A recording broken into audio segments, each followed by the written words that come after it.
ఏంటి మేడం? ఏంటంత దీర్ఘంగా ఆలోచిస్తున్నారు? టాక్సీలో తన పక్కన మూతి ముడుచుకుని మౌనంగా కూర్చున్న ధీరజను ఉద్దేశించి అడిగాడు రాకేష్. మీ మగవాళ్ళ గురించే, ముఖ్యంగా నిన్ను గురించి అంది. నన్ను గురించి ఆలోచించడానికేముంది? చాలా ఉంది. నేను గొట్టం ప్యాంటు వేసుకున్న లొట్టపెట్టనా? నాకు ఉబసం ఉందా?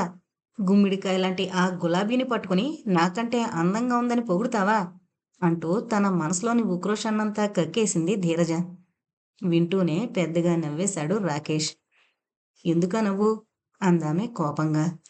నేను అలా పొగడబట్టే మనం ఇప్పటికైనా సిటీకి చేరుకోగలిగాం. అయినా ఆమె మీకంటే అందంగా లేదని మీకు తెలుసుగా. అయినా ఇప్పుడు మీరు ఆలోచించాల్సింది గులాబీ గురించి కాదు.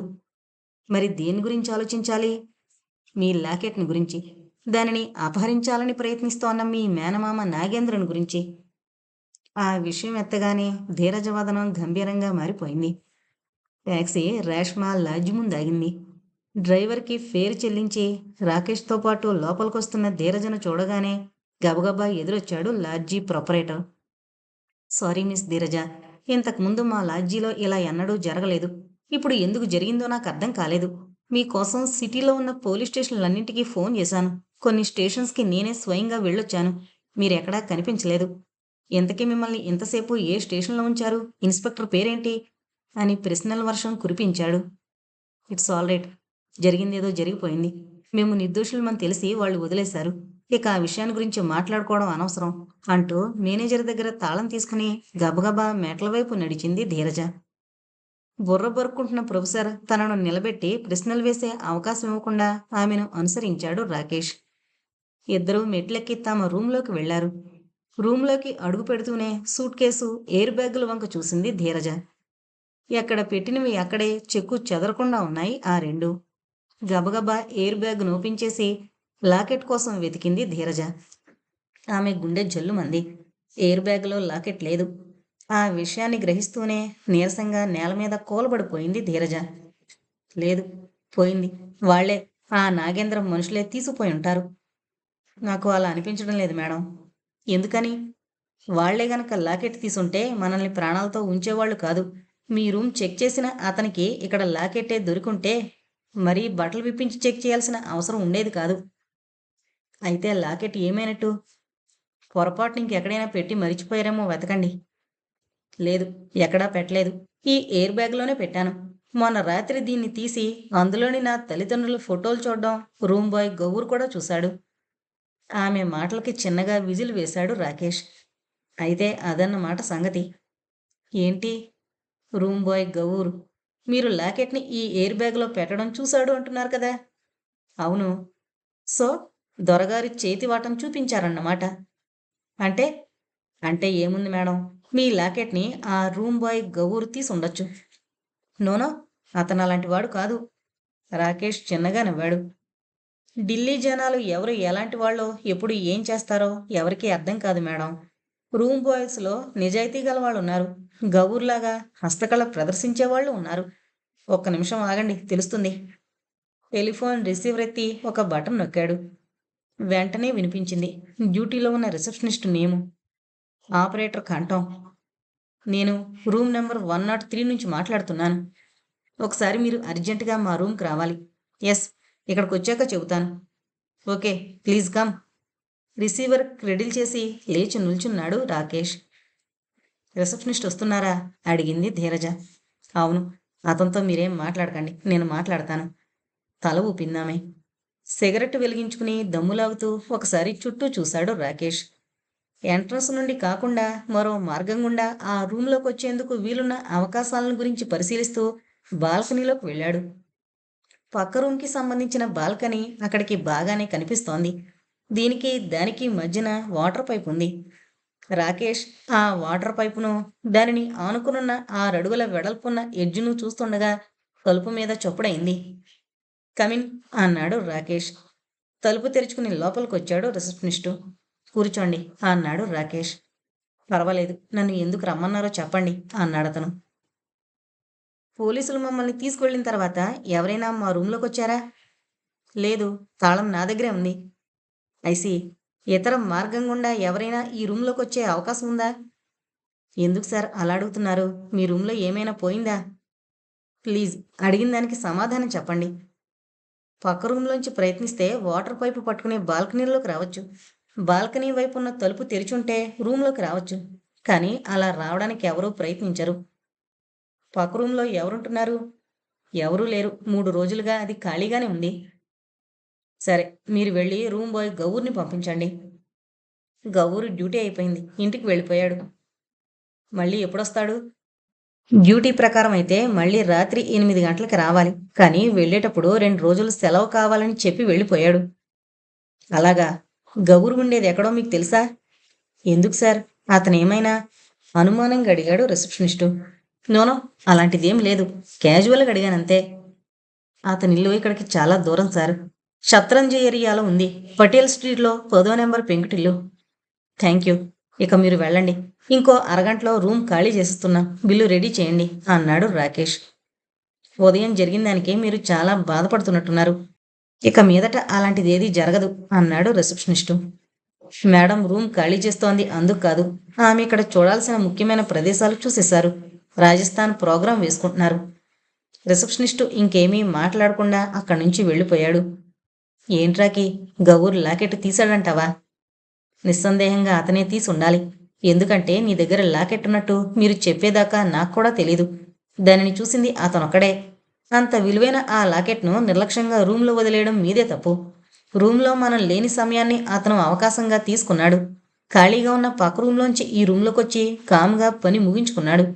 అతను 2 రోజులు సెలవు పెట్టడానికి కారణం లాకెట్ని అమ్మి జల్సా చేయడం కోసం అయి ఉంటుంది. మై గాడ్, నేనంత దూరం ఆలోచించలేదు అందామే ఆశ్చర్యంగా. ఎదుటి మనిషిని గుడ్డిగా నమ్మినప్పుడు అటువంటి ఆలోచనలు రావు. అది సరే, ఇప్పుడు మనం రూమ్ ఎందుకు ఖాళీ చేయాలి? మీరున్న ఈ చోటు మీ శత్రువులకి తెలిసిపోయింది గనుక. మీ చేతిలో దెబ్బతిన్న వాళ్ళు దెబ్బకు దెబ్బ తీయకుండా చేతులు కట్టుకుని కూర్చోరు గనుక అన్నాడు రాకేష్. నిజమే. దెబ్బతిన్న నాగేంద్ర అనుచరులు లాకెట్ కోసం ఏదో విధంగా తనను బంధించడానికే ప్రయత్నిస్తారు. వాళ్లతో గొడవ పడుతూ కూర్చుంటే లాకెట్ ఎలా మాయమైందో తెలుసుకోవడం కుదరదు. సో రాకేష్ చెప్పినట్టు చేయడం మినహా మరో దారి లేదు. అలా అనుకుంటూనే స్నానం చేసి డ్రెస్ చేంజ్ చేసుకుని గబగబా లగేజ్ని ప్యాక్ చేయడం ప్రారంభించింది ధీరజ. వాచిపోయిన ముఖాలతో, ఒంటి నిండా గాయాలతో, లాఠీ దెబ్బలు తినలేక లాకప్లోంచి తప్పించుకుని పారిపోయొచ్చిన ఖైదీల్లా తన ఎదుటికొచ్చిన కాపాలి దావూదులను చూడగా మతిపోయినంత పనైంది సాహుకి. వాళ్ళు చెప్పింది వింటూనే చెప్పలేనంత అసహ్యం పుట్టుకొచ్చింది వారి మీద. డామిట్, ఆఫ్టర్ ఆల్ ఒక ఆడపిల్లను బంధించలేని మీ చేతకంతానాన్ని ఏమనాలో తెలియడం లేదు నాకు. ఆ పిల్ల చేతిలో తన్నులు తిని పారిపోయి రావడం సిగ్గనిపించడం లేదు మీకు అని అరిచాడు.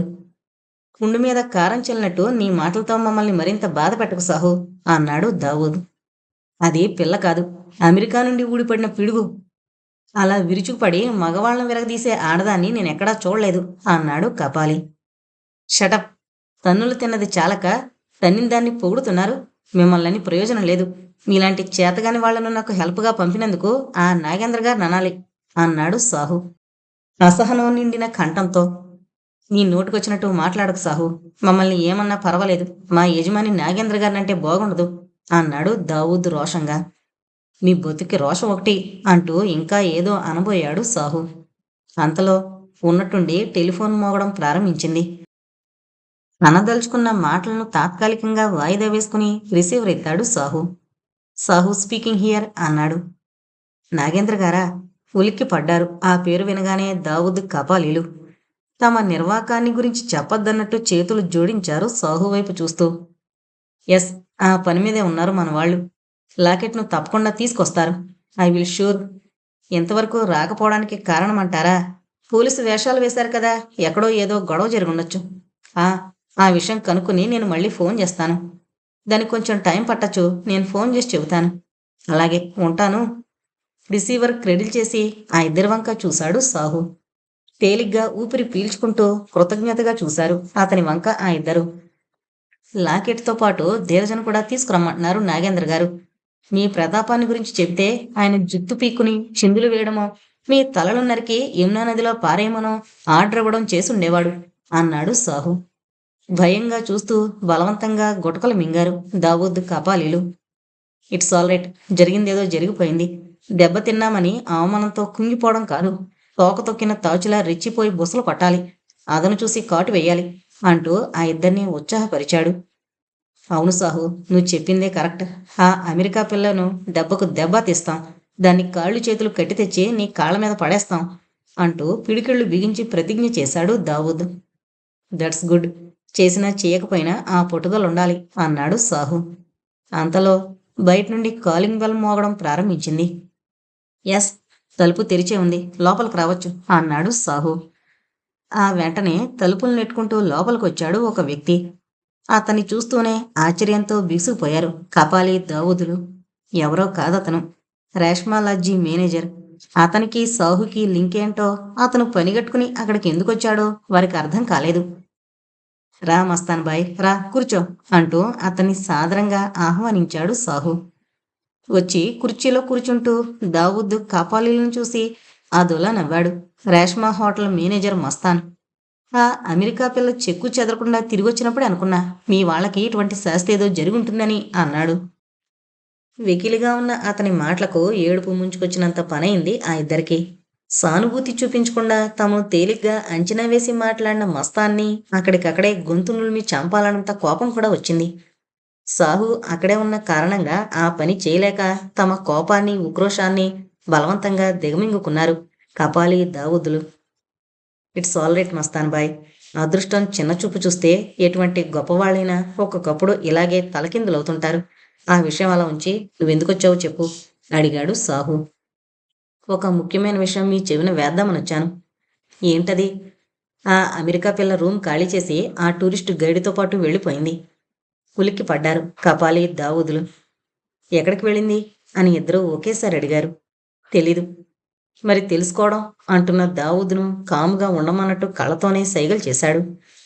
మస్తానుబాయిని మరీ తక్కువగా అంచనా వేయకండి. ధీరజ్ ఎక్కడికి వెళ్ళిందో తెలుసుకునే ఏర్పాట్లు చేసే ఉంటాడతను అన్నాడు. ఆ మాటలతో చాటంతయింది అతని ముఖం. గర్వంగా చూశాడు ఆ ఇద్దరి వంక అతను. మీరు చెప్పింది నిజం సాహు సాబ్.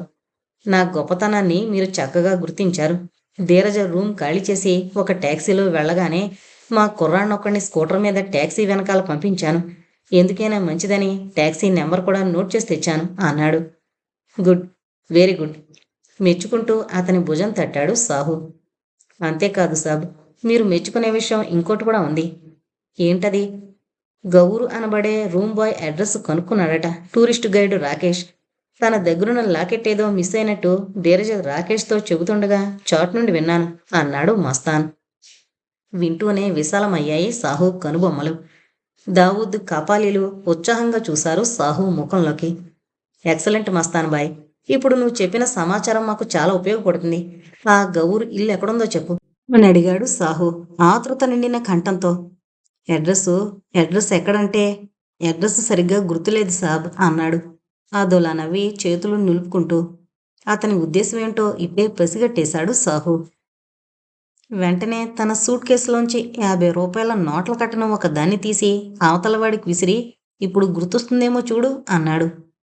గుర్తు వస్తున్నట్టే ఉంది సాబ్ అన్నాడు మస్తాన్ సూట్ కేసు వంక చూస్తూ. ఇప్పుడు మరో కట్ట విసిరాడు సాహు. సగానికి పైగాని గుర్తొచ్చింది. మరో 2 కట్టలు అతని మీదకు విసిరి అడ్రస్ చెప్పు అన్నాడు సాహు. ఇక తను అరిచి పీక్కున్నా అంతకంటే ₹1 కూడా ఎక్కువ ఇవ్వడని గ్రహించి రూమ్ బాయ్ గౌరు అడ్రస్ గబగబా చెప్పేశాడు మస్తాన్. షత్రంజ్ ఏరియాలో పటేల్ స్ట్రీట్లోని 10వ నెంబర్ ఇంటి ముందు ట్యాక్సీ దిగారు రాకేష్, ధీరజలు. లాక్ చేయబడున్నాయి ఆ ఇంటి తలుపులు. డ్రైవర్కి ఫేర్ చెల్లించి పక్కింట్లో గౌరు గురించి ఎంక్వైరీ చేశాడు రాకేష్.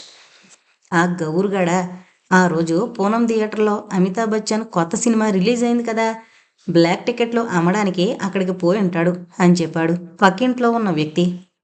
కమాన్ రాకీ, మనం వెంటనే పూనం థియేటర్ దగ్గరికి వెళదాం, ట్యాక్సీని ఆగమని చెప్పు అంది ధీరజ. ఇప్పుడు టైం 2 అయింది. మనం వెళ్ళేసరికి మ్యాట్నీ షో మొదలు పెట్టేసి ఉంటారు. మనం వెళ్ళిన థియేటర్ దగ్గర గౌరు దొరకడు చెప్పాడు రాకేష్. మరెలా అంది ధీరజ నీరసంగా.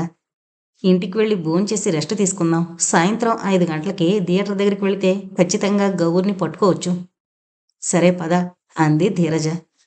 ఇద్దరూ మెయిన్ రోడ్డు వరకు నడుచుకుంటూ వచ్చి ట్యాక్సీ ఎక్కారు.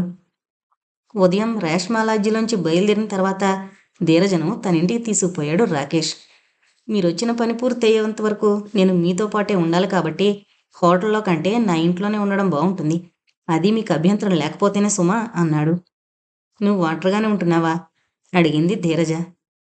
అవును. మరి నీకమ్మా నాన్న? నాకు ఎవరూ లేరు. నేను ఎలా పుట్టానో ఎవరికి పుట్టానో నాకే తెలీదు. ఊహ తెలిసిన తర్వాత అనాథాశ్రమం ఒకటే నాకు తెలిసిన ప్రపంచం. అక్కడున్నవాళ్లే నా బంధువులు, స్నేహితులు. అక్కడుంటూ వాళ్ళు చెప్పిన పనులు చేస్తూ చదువుకున్నాను. డిగ్రీ పాస్ అయిన తర్వాత చదివించలేని స్థితిలో ఉద్యోగం చూసుకోమని నన్ను బయటికి పంపారు. ఇంకా చదువుకోవాలన్న నా తపన తీరక పేపర్ బాయ్గా, క్యాంటీన్ సప్లైర్గా ఇలా రకరకాల పనులు చేస్తూ పీజీ పూర్తి చేశాను. కానీ నేను పడిన శ్రమకు ఫలితం లేకుండా పోయింది. చదువుకోగలిగానన్న తృప్తి తప్ప నా చదువుకి తగ్గ ఉద్యోగం దొరకలేదు. ఉద్యోగం కోసం తిరిగి తిరిగి విసిగిపోయి ఇక ఆ ప్రయత్నం విరమించుకున్నాను. నిజాయితీగా సంపాదించడానికి టూరిస్ట్ గైడ్గా అవతారం ఎత్తాను. సింపుల్గా అది మన చదువు అంటూ చెప్పడం ముగించాడు Rakesh. Great, you are great Rocky. నీలా స్వశక్తి మీద ఆధారపడే వాళ్ళంటే నాకు చాలా ఇష్టం అందామే. థ్యాంక్స్. ఇంతకీ మీరు నా ఇంట్లో ఉండడానికి అభ్యంతరం లేనట్లే కదా అని అడిగాడు రాకేష్. ముక్కు మూసుకుని తపస్సు చేసుకునే ముల్లాంటి వాడివి నీ ఇంట్లో ఉండడానికి నాకు అభ్యంతరం ఏముంటుంది అంది. ఆ తర్వాత లగేజ్ని అక్కడే వదిలి గౌరింటికి బయలుదేరారు. ట్యాక్సీలో ఇద్దరు రాకేష్ ఇంటికి చేరుకున్నారు. రాకేష్ హోటల్కి వెళ్ళి క్యారియర్ తెచ్చాడు. ఇద్దరూ భోజనం ముగించి 1 గంట రెస్ట్ తీసుకున్న తర్వాత పూనం థియేటర్కి బయలుదేరారు.